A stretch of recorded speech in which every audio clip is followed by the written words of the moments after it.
मेरी जान, मैं कुछ देर यहीं रहूंगी। ओके, जैसा भी हो मुझे बताना, ठीक है? ओके। अपना ख्याल रखना तुम।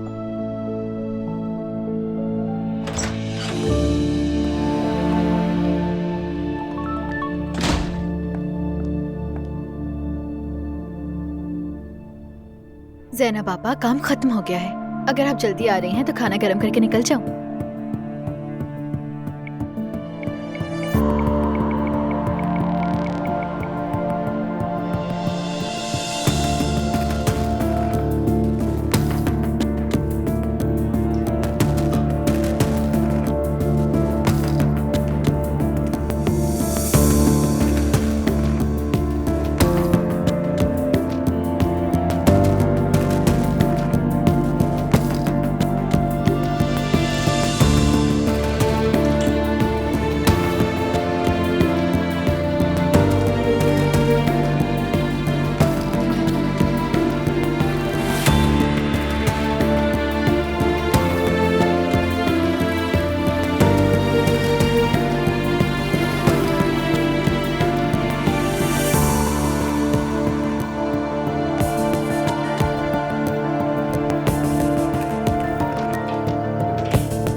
हम अभी नहीं आ रहे हैं, हमें देर हो जाएगी, तुम जा सकती हो।